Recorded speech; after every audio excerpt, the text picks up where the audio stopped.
nikasema ya kwamba that office called the Inspector General is an office that is given by the Constitution of Kenya, that is there to protect Kenyans from any kind of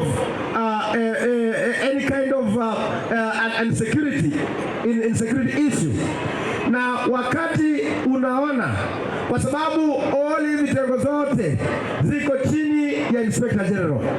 Mimi nimeuliza Bwana Kanja kwa heshima kubwa sana jana na leo, nikamwaliza ya kwamba aitishe ule ambaye anaitwa the Director of Criminal Investigation, Bwana Amin, ya kwamba wasitumie hiyo kitengo kufrustrate and harass harmless people like Peter Salasya and others. Sasa ukishika Peter Salasya, mtoto mdogo kama mimi, na amemwaga tu mafuta Yesu Kristo juzi, sasa mnakafanya namna gani? Kwa sababu kama mnaona ya kwamba tumekosa mahali, andikeni kwa mtandao, chapisheni kwa mtandao ya kwamba Peter Salasya unahitajika pale katika makao makuu ya Criminal Investigation tarehe fulani saa fulani, ili ya kwamba nisipoenda Wakenya watajua ya kwamba tulimuita akakataa.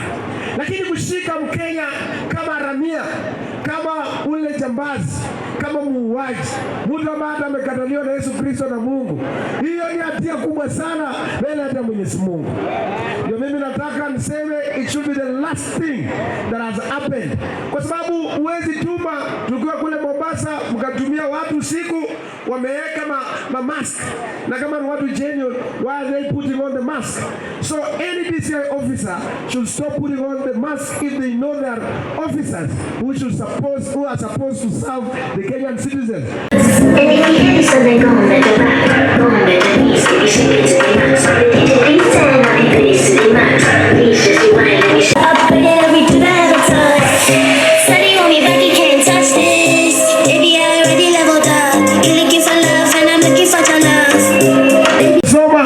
Wako huko wanakesha, wamekuwa madaktari wanakesha kwa sababu wanatafuta. Lakini sasa wanataka niwaachie hapo, nikaribishe mama wenu wa hapa. Naomba tusonge karibu watu wote. Tunatambua mheshimiwa kijana na alikuwa na kitu chochote, na watu wa Mumia sisi wakamtrust na bodi. Mheshimiwa alikuwa amelala, akasikia akiamushwa akiambiwa 2022 ati ya Salasya. Kisha nikaribishe kiongozi wenu wa hapa. Wacha gari isonge mbele. Amesema lazima atembee na wamama, atembee na vijana. Mmekubalia Salasya afanye hivyo? Nakauna rada basi sayo menino, nakauna bobi basi sayo menino, nakaukujua basi sayo menino. Na leo mnaonekana kwenye runinga, leo mnaonekana kwenye mtandaoni, kiongozi wenu wa Gen Z akiwa hapa. Naomba Salasya basi sayo menino, nakaukujua basi sayo menino.